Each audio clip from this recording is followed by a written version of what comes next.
Hey guys, it's Bailey. Welcome back to the channel. This is going to be a Sephora haul video. If you like watching YouTube, if you like buying makeup in general, you're probably well aware that they recently had their semi-annual VIB sale where everything was 15% off in the store, and I have no self-control. So at first I said, I'm not gonna buy anything, and then I started going through the list of products that I've been meaning to try and new launches that really piqued my interest, and then you justify it by saying, and if you're gonna try it, now's the time. So needless to say, here we are, and unlike the most recent haul I did where it was sort of a first impression sort of situation, I actually have my picture taken set up back here, so I'm gonna have close-up pictures and swatches of everything, and I have had a chance to try everything, give it a good trial run, so these are actually gonna be full-blown reviews of everything that I got. So let's get started. The first thing I'm going to talk about is a primer. Spring is here, summer is upon us, and I recently moved to Texas, so I am really going to be feeling the heat. I am originally from the area. I was born and raised in the Dallas area, so I'm used to the heat, but my makeup game needs to catch up. And so I really love the Kat Von D Lock-It Tattoo Foundation. It's what I'm wearing right now. Mine, by the way, is the shade Light 46. A lot of you asked me that when I used this in a tutorial recently. So I thought I would go with her Lock-It Featherweight Primer because I love how this wears. In fact, it was like 90 some today, and I wasn't wearing this primer, and it really lasted well through it. But when I throw this guy on underneath, it just creates this perfectly smooth and evenly hydrated base for any foundation to sit on top of. And what I really like about it is that it doesn't have that silicone or dimethicone sort of feel, which I hate. It makes me feel like my makeup or anything I have over top of it is just going to slide right off my face. So I really liked when I tried this in store that it is a pretty thin formula. You can see it looks opaque and white here, but as you blend it out, it just blends into transparent nothingness, and it has a really smooth texture that is almost kind of tacky as it's drying, and then once it's dried down, it's virtually non-existent. So I really like to apply it, and when it's in that sort of tacky stage, that's when I go in and apply my foundation, because mentally it makes me feel like it's gonna give my foundation something to really grip a hold of, and so far it's lasted beautifully. We've had a lot of rainy days, a lot of warm days here, and my makeup has stayed intact through all of it when I've worn this. Next up is concealer. This is one that YouTube made me buy. I was watching Jaclyn Hill. I think she was raving about this in her most recent favorites video. It's the Naked Skin Weightless Complete Coverage Concealer, and she just had nothing but good things to say about it. It completely knocked her old favorites that she had loved for years apparently before out of the park, so I thought I had to give it a go. And honestly, when it first launched, I was not excited about it because I tried the Naked Skin foundation, I got a match, and I wore it around for a little bit, and I just didn't like the coverage it gave me, how it wore throughout the day. It seemed like it got really oily really fast on me, and so wasn't a big fan of the foundation, so I didn't really scramble to go get the concealer when it first came out. But obviously I had to after she raved about it, and I'm happy to say it's really living up to the expectation.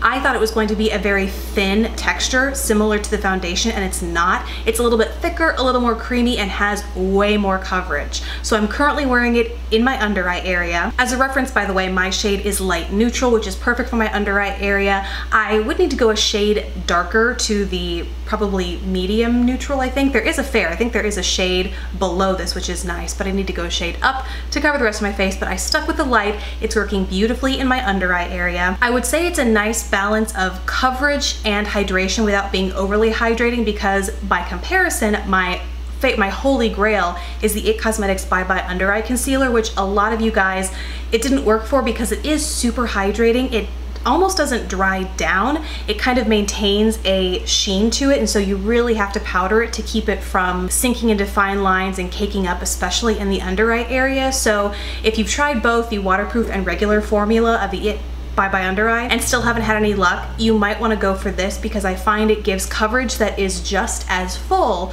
but it's not quite as thick, it's not quite as hard to blend, and I have to worry less about it sinking into fine lines. That being said though, I also do find it's less hydrating, which personally isn't a concern for me right now as we're making our way out of spring even and into summer, but during the winter I think it's really valuable to have that hydration.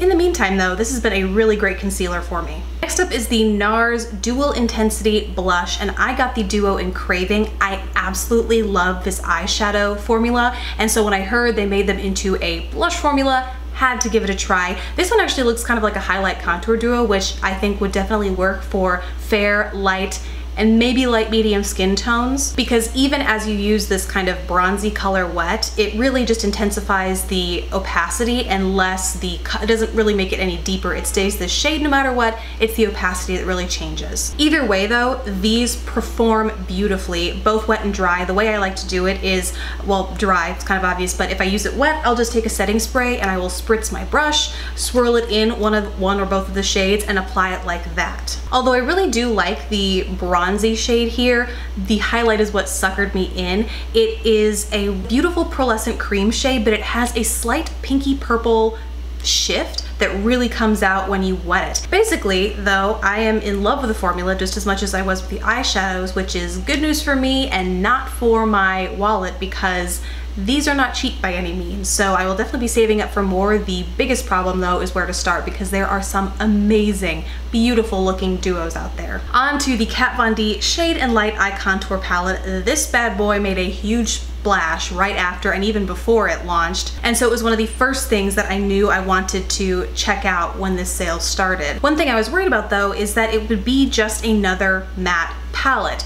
But once I got it home and I got a chance to compare it to the other matte palettes that I have, because there have been quite a few launched recently, I was happy to find that it is truly unique and that it sticks mostly to neutrals. I'll hold up a few here so you can see comparison shots, but really this is the only one that sticks closely to neutrals. The only similar palettes would be the Naked Basics 1 and 2, but what I thought was interesting is that you can replicate almost every shadow from the Naked Basics 1 and 2 with the Kat Von D Eye Contour palette. The main difference being that the Kat Von D palette kind of has a wider spectrum of shades. It gets a little cooler than Naked Basics 2 and a lot warmer than Naked Basics 1, because you have like these beautiful terracotta shades and these super cool taupe shades. The other major difference that I really liked is that there are a lot more deeper shadows here, whereas the Naked Basics 1 and 2 really have like between the two of them, and it's about half and half the Kat Von D palette. So I think that this is really doing matte neutrals the right way,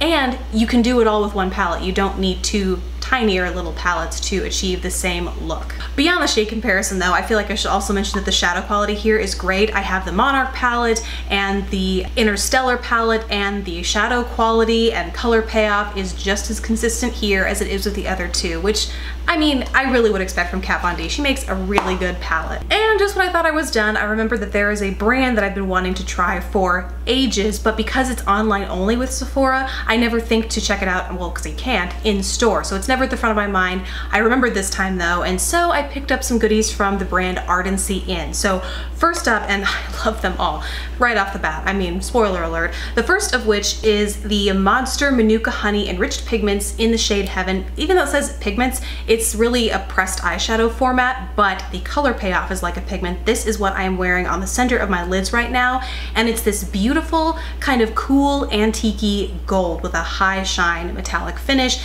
A little of this goes a long way. I am just so impressed with the pigmentation and color payoff. I will definitely be picking more of these up, because not only is the shadow quality good, but it's a really unique shade. And the same goes for the next product, which is another eye product. It's the Light Catching Eye Powder in the shade Teddy Boy, and this is every bit as beautiful as I was hoping it would be from the pictures on the website. It's this rusty red pigment with blue kind of shimmer. I wouldn't call it glitter because it's not chunky, but it's definitely, I mean, you can see blue shimmer all throughout. It's absolutely beautiful. When it's worn alone, it takes on more of a red finish, and then when you wear it over a base, really over a light or dark base, I experimented with both thinking that would be a dramatic shift, and it's not. It really kind of pulls more brassy, coppery. I'm wearing this on the outer corner of my eye as well as kind of on the inner corner here. I didn't wet it at all because I really wanted to retain that sort of maroon finish it has when it's dry. So stinking beautiful and very unique. Almost finished. Next, I got the Smooth Ride Supercharged Eyeliner in the shade Jade.